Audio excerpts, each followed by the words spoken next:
Parlons de grippe saisonnière par opposition aux éclosions de grippe, souvent de grippe aviaire qu'on a de temps en temps. Évidemment, la grippe saisonnière, c'est pas exactement une nouvelle maladie. On connaît ça depuis toujours.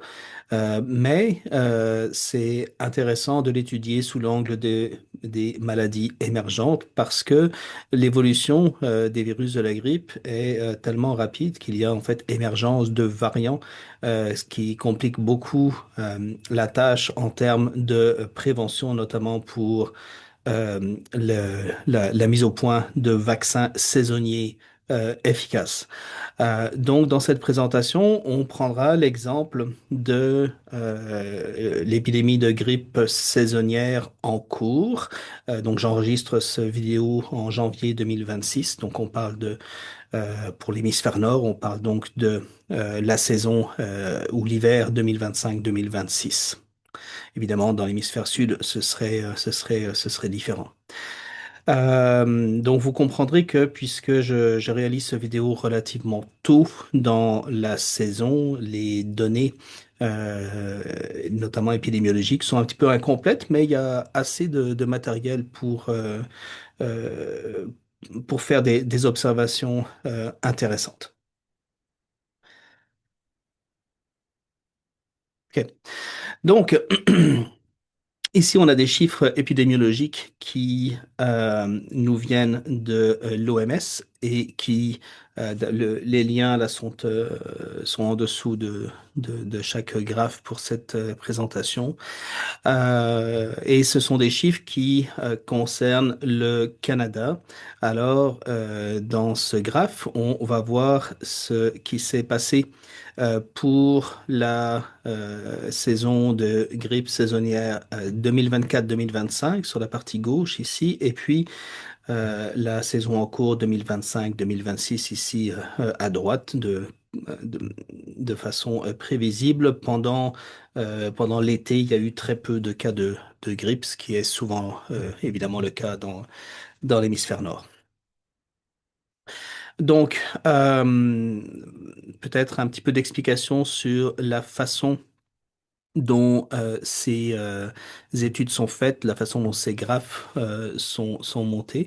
Donc, pour ce qui est d'estimer enfin pas le nombre, mais on va dire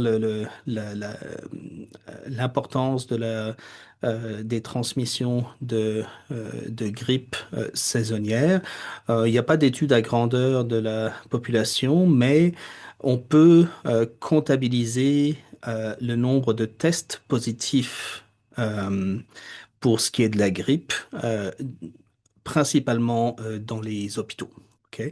Donc, lorsque des gens tombent malades et qu'il y a une suspicion de grippe et qu'il y a un test qui est fait, quel est le pourcentage de cas dans lesquels ce test va effectivement être positif pour la grippe? Donc ça, c'est un moyen donc qui permet de quantifier cette épidémie.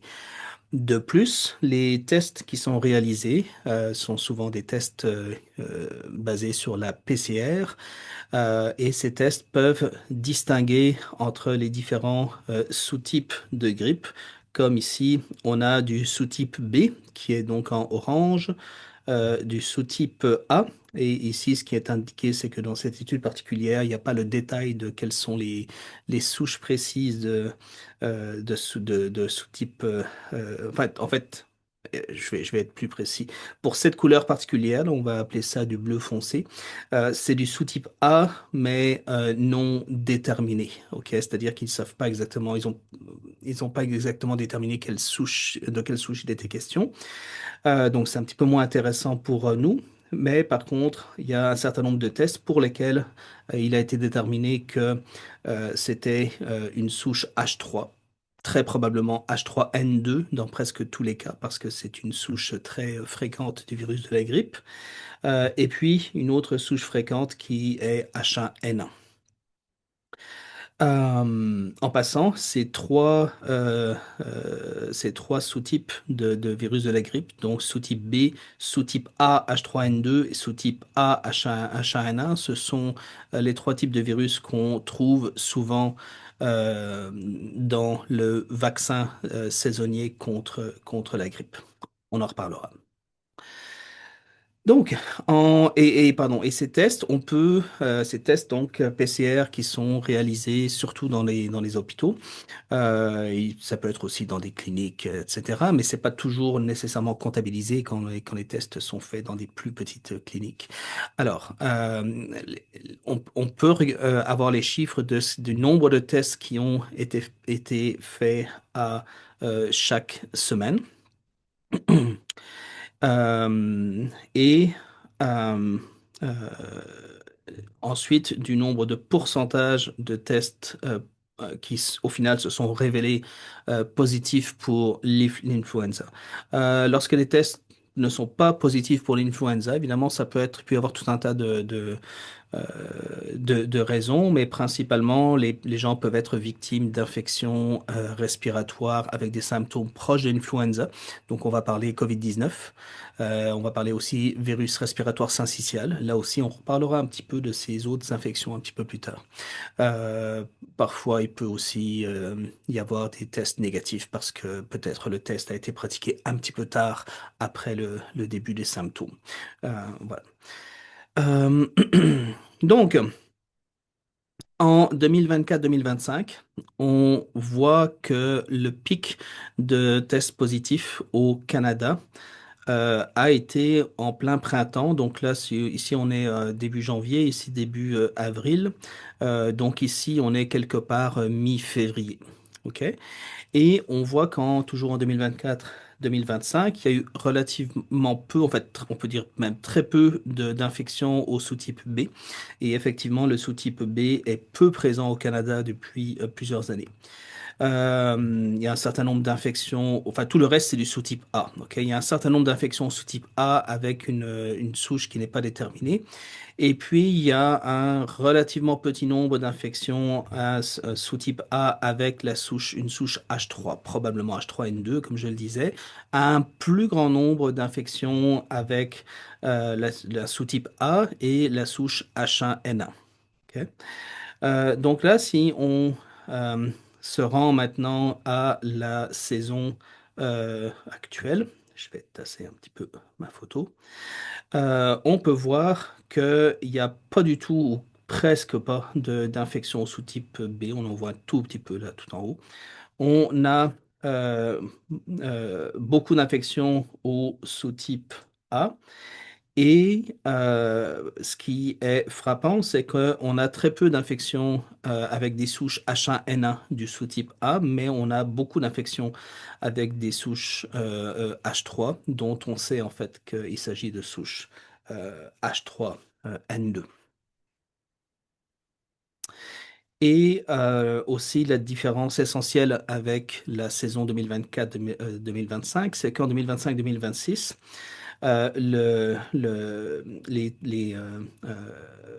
le nombre, enfin, l'augmentation importante du nombre de transmissions s'est fait de façon bien plus précoce. En fait, dès le mois de novembre, on avait déjà beaucoup d'infections au virus de la grippe. Et le pic a eu lieu autour de la période de Noël, donc fin décembre, comparé à donc mi-février pour la saison précédente.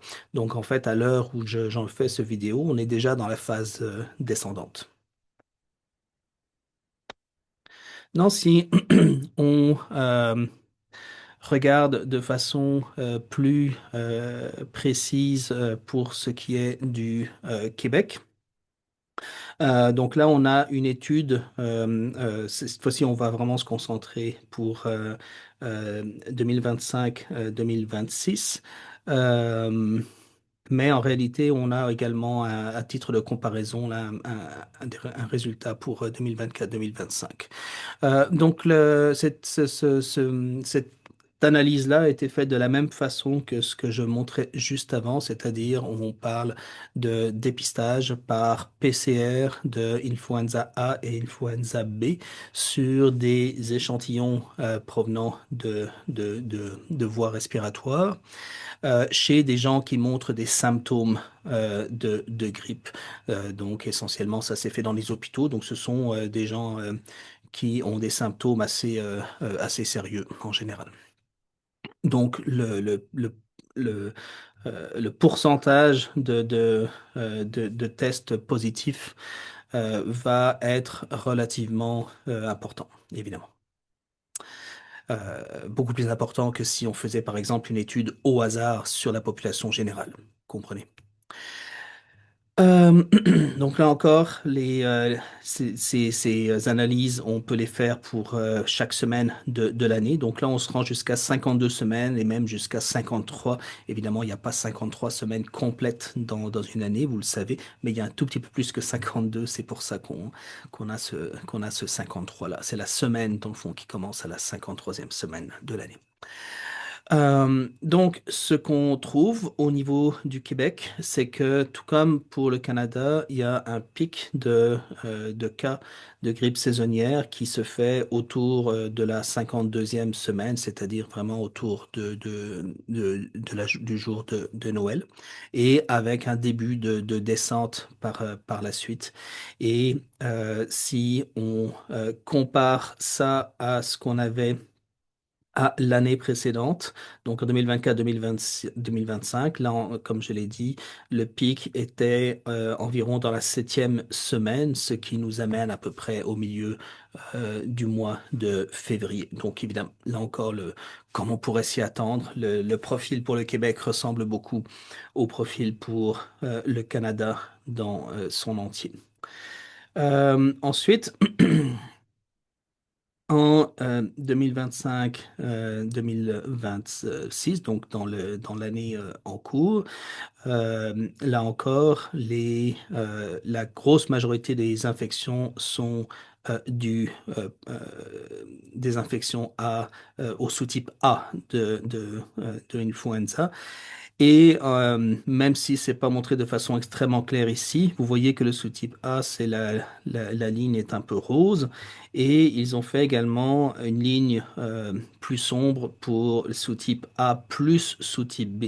Et vous voyez que dans le graphe, on ne voit pas de ligne rose. La raison pour ça, c'est qu'en réalité, les deux courbes sont superposées, puisque comme il n'y a pas de transmission au sous-type B, ben évidemment, le rose se trouve un petit peu masqué par la courbe noire. Donc, au Québec, tout comme au niveau du Canada, la majorité des infections sont positives pour influenza A. Maintenant, si on regarde au niveau des cas sévères et des hospitalisations, donc ça revient à poser la question de quel est le niveau de pathogénicité des virus qui causent cette grippe saisonnière. Euh, pour répondre à cette question, le marqueur qui est utilisé pour la grippe, tout comme pour d'autres maladies, c'est de regarder le taux d'hospitalisation ou le nombre d'hospitalisations qui sont liées à la maladie en question, c'est-à-dire la grippe. Euh, et donc ici, je vais d'abord vous montrer un graphe qui provient des États-Unis, qui a été réalisé par le CDC, donc le Centre de contrôle des maladies infectieuses aux États-Unis. Donc ici, on a le taux d'hospitalisation lié à la grippe pour 100 000 habitants aux États-Unis pour différentes saisons de grippe saisonnière en remontant jusqu'en 2017-2018 et jusqu'en 2020, donc jusqu'à l'année en cours 2025-2026. Donc l'année en cours, on la voit ici en rouge. OK. Je vais préciser tout de suite qu'il ne faut pas tenir compte des deux points suivants, donc ce point-là et puis évidemment celui-là, c'est pas retombé à zéro déjà, c'est simplement parce que ces graphes sont nourri automatiquement par les chiffres qui proviennent de chaque État. Puis là, évidemment, ils n'ont pas encore tous les chiffres. Donc, le graphe n'est pas à jour pour cette raison. On peut pas, je peux vous garantir que oui, il va y avoir une diminution du nombre de cas qui est peut-être déjà en cours, mais elle va pas être aussi rapide que ça. OK? Donc, on s'intéresse ici à la montée de cette courbe rouge, OK, jusqu'à la fin 2025, tout début de 2026. On ne considère pas la descente rapide. Ensuite, en réalité, la descente, elle va avoir une pente qui ressemble un petit peu à ce qu'on voit pour les années précédentes. OK? Donc, une pente qui est beaucoup moins marquée, qui va être plutôt quelque chose comme ça. OK, donc, premièrement, on voit que le nombre plutôt euh, la fréquence d'hospitalisation a un pic qui évidemment coïncide un petit peu avec la fréquence des cas de grippe qu'on étudiait sur les deux diapos précédentes. C'est pas étonnant du tout, bien évidemment.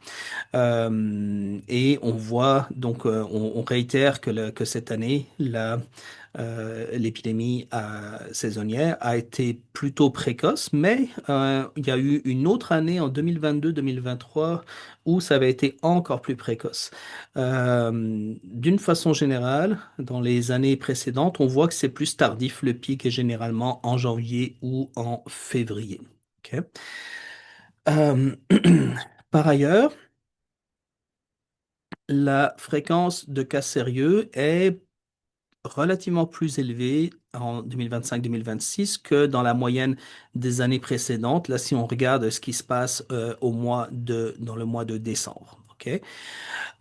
Donc, il y a deux raisons qu'on peut, euh, pour, qui expliquent ce cas relativement plus élevé. La première raison, c'est qu'encore une fois, l'épidémie a été plus précoce. La deuxième raison, c'est que le virus principal qu'on observe cette année, c'est un virus de sous-type A, H3N2. Et les souches H3N2 sont connues pour avoir une pathogénicité plus grande que les souches H1N1. Et donc, c'est pas surprenant d'avoir un petit peu plus d'hospitalisation. C'est pas non plus une explosion d'hospitalisation, ok? On n'a pas 10 fois plus de personnes hospitalisées qu'on a en temps normal, mais on a quand même une augmentation qui est une augmentation modérée par rapport à la moyenne des années précédentes, à l'exception de l'année, donc, comme je le disais, 2022-2023.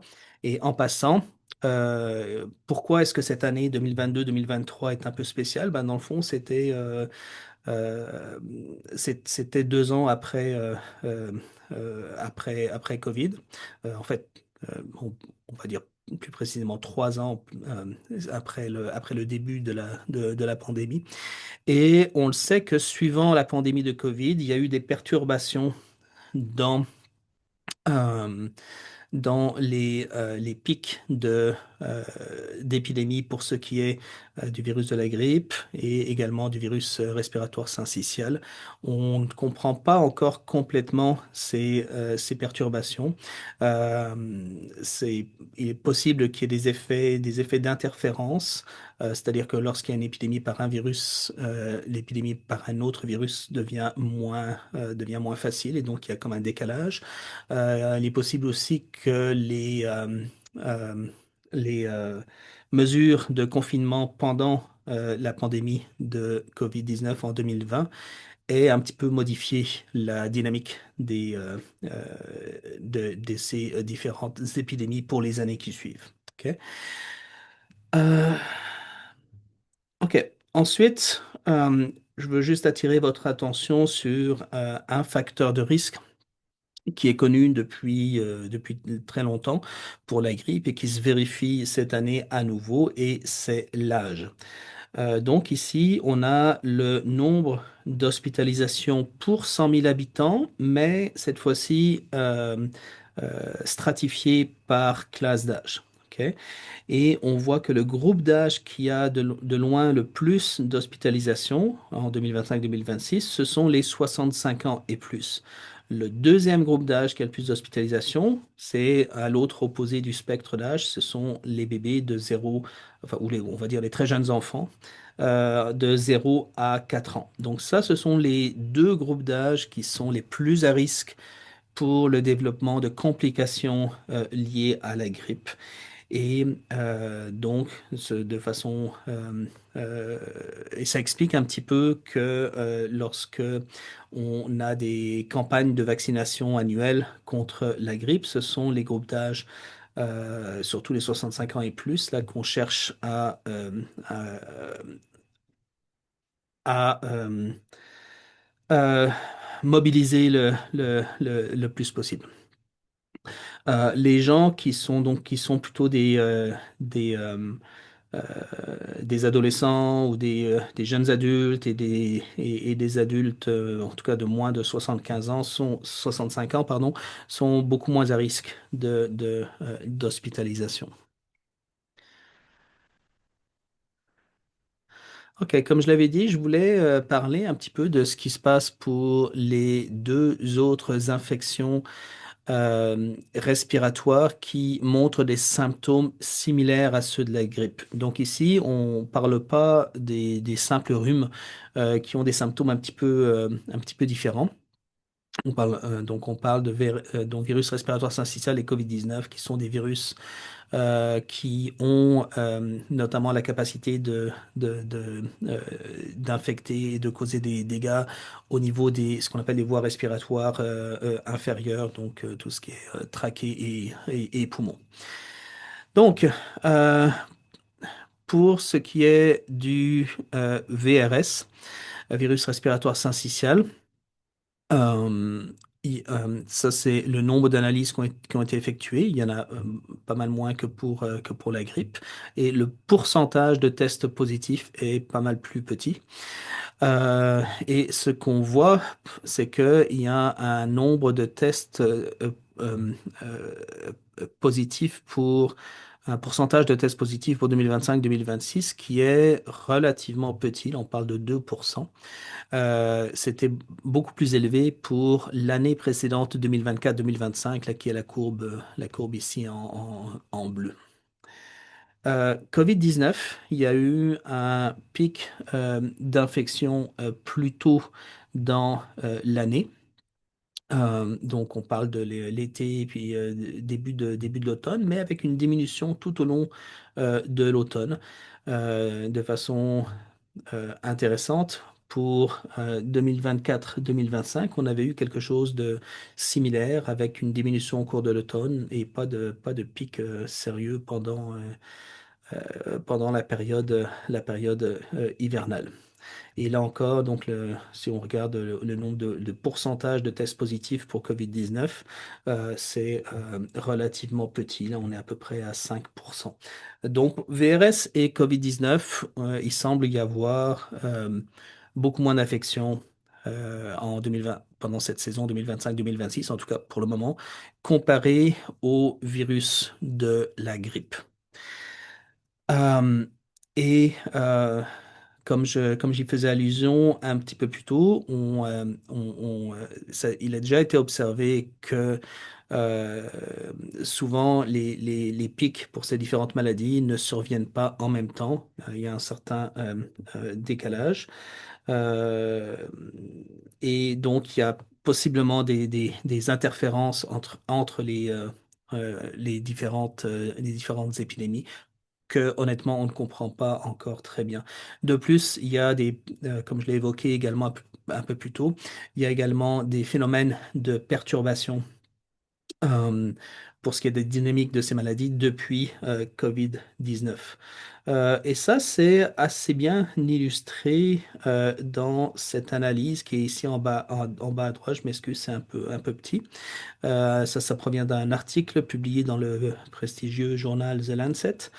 Et ce qu'on regarde, c'est le nombre, enfin la fréquence de cas de influenza A, influenza B, virus respiratoire syncytial et SARS-CoV-2, donc le virus de la COVID-19, pour les années 2014 à 2021. Donc évidemment, de 2014 jusqu'en début 2020, il n'y a pas ou quasiment pas de cas de COVID-19. Ok, donc on regarde vraiment les trois autres virus. Puis là, on voit que pour les trois autres virus, il y a des pics qui sont vraiment concentrés dans la période hivernale.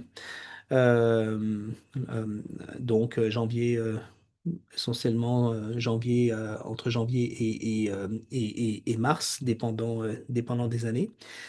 Et puis, euh, à partir de 2020, on voit un très grand nombre de cas de COVID et encore plus à partir donc de 2021. Euh, de façon simultanée, on voit une quasi-disparition des autres maladies, influenza A, influenza B et virus respiratoire syncytial.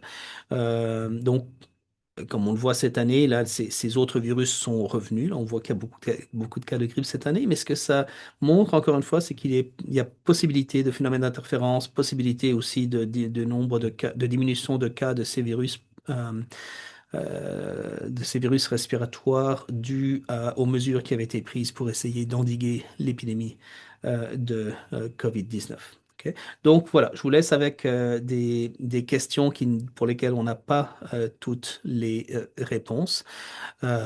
Mais je pense qu'en tout cas, on a pu faire un bilan de euh, de l'épidémie en cours. Pour terminer, on va se pencher de façon plus précise sur les souches précises qui sont impliquées dans cette épidémie saisonnière. Donc,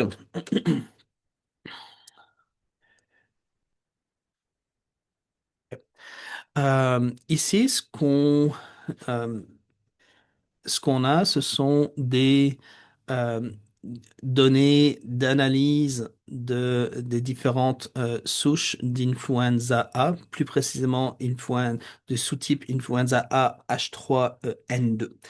Donc, il faut comprendre qu'il n'y a pas une seule souche H3N2, il y en a une multitude parce que, évidemment, le virus évolue constamment. Donc, à l'intérieur du sous-type H3N2, il y a de multiples souches différentes qui varient entre elles par un certain nombre de mutations, mais qui sont suffisamment proches pour tout être considéré comme du H3N2 et non pas, par exemple, du H1N1 ni de l'influenza B, évidemment. Donc ici, on regarde un arbre phylogénétique. Je n'avais pas besoin nécessairement de comprendre dans les détails comment l'arbre phylogénétique fonctionne. Simplement, je veux simplement vous dire que lorsque deux souches sont proches l'une de l'autre sur cet arbre, ça signifie elles sont très rapprochées du point de vue évolutif. Alors que si elles sont plus éloignées, bah, il y a davantage de mutations qui vont les séparer. Donc ici, on a une étude de l'évolution de ces virus H3N2 qui remonte jusqu'en 10 ans en arrière, donc jusqu'en 2015. Donc la phylogénétique s'agrandit, donc ça signifie qu'il y a une diversification qui va en augmentant, ce qui est exactement ce qu'on attendrait. Donc là, on a différentes souches de virus à l'intérieur de CH3N2. Mais de façon intéressante, 2025, en 2025, en fait, au milieu à peu près de l'année 2025, ok, on voit apparaître tout un tas de nouveaux virus qui sont liés les uns aux autres. Ils sont très proches les uns des autres, mais ils sont plus éloignés des virus qui existaient, des virus H3N2 qui existaient auparavant. Donc, ce sont des virus influenza A, H3N2 de sous-type K. Ok, donc, tous ces virus-là, on les a regroupés sous le nom de virus K. Donc, ils sont apparus à l'été 2025. Et si on regarde la une distribution cette fois-ci par continent. Donc c'est exactement le même arbre phylogénétique, sauf que au lieu de demander une distribution par sous-type, puisque évidemment j'ai utilisé un site interactif pour réaliser ces graphes. Vous pouvez d'ailleurs le faire vous-même en allant visiter cette adresse courriel du GISAID. Euh, donc, si on demande une distribution par continent, ben, ce que vous pouvez voir, c'est que ces souches K, ben, pour aller droit au but, on les trouve sur tous les continents. Vous avez à peu près toutes les couleurs ici, donc on les trouve beaucoup en Asie, en Europe, en Afrique. Donc, ce sous-type K s'est très rapidement propagé sur l'ensemble du globe. Et je vous montrerai pas ces chiffres, mais je peux vous dire qu'une majorité des virus H3N2 qui sont transmis au Canada dans cette saison 2025-2026 sont effectivement de sous-type K. Ok. Alors, le problème, c'est que ce sous-type, il n'y a pas de souche de sous-type K qui est incluse dans le vaccin saisonnier contre la grippe, parce que les vaccins saisonniers, leur composition est décidée au printemps de chaque année, et pendant l'été, là, c'est le moment de la production de ces vaccins à partir des souches qui ont été décidées au printemps. Et évidemment, il faut que le vaccin soit prêt au début de l'automne. Euh, et donc, clairement, cette évolution-là est trop récente pour avoir été prise en compte dans les vaccins. Alors, le vaccin contre la grippe pour 2025-2026. En fait, les différents vaccins, évidemment, il y a plusieurs compagnies qui produisent de tels vaccins, mais d'une façon globale, l'efficacité vaccinale n'est pas très élevée, environ 50%. Ça sort pas de l'ordinaire non plus, c'est assez proche de ce qu'on a eu certaines années. C'était à peu près la même chose en 2024-2025. Il y a même eu des années où c'était pire, où c'est descendu jusqu'à 10%. Entre parenthèses, l'efficacité vaccinale, on mesure ça comme la prévention des complications, c'est-à-dire la prévention des hospitalisations. Ok. On regarde pas la prévention des infections au virus influenza, ce qui serait plus difficile à déterminer. Et puis de toute façon, l'objectif essentiel d'un vaccin, d'une façon générale, c'est d'éviter la maladie, pas nécessairement d'éviter l'infection. OK? Reste que 50% c'est décevant et que très certainement, si le vaccin avait contenu une souche de sous-type K, celle qui circule présentement, ben, on aurait pu s'attendre à ce que l'efficacité soit supérieure. Et donc pose, euh, ça pose à nouveau la question de l'inefficacité relative des vaccins contre la grippe saisonnière et d'un objectif important en santé publique qui serait la création d'un vaccin qu'on appelle parfois pan-influenza, c'est-à-dire un vaccin qui, premièrement, protégerait contre toutes les souches ou la grosse majorité des souches d'influenza, ou au minimum des souches influenza A, mais idéalement des souches influenza B également. Et puis surtout un vaccin qui ne serait pas saisonnier, c'est-à-dire un vaccin qui serait le même d'une année à l'autre. C'est un objectif qui n'est pas facile à atteindre. C'est un objectif euh, euh, qui fort possiblement nécessitera qu'on euh, développe des vaccins qui soient livrés au niveau des voies respiratoires, c'est-à-dire là où il y a le plus besoin de la protection, plutôt que d'être injecté dans le muscle. On reste à espérer qu'on bénéficie de tels vaccins dans le futur parce que euh, le niveau de maladie et les décès associés à une influenza sont vraiment euh,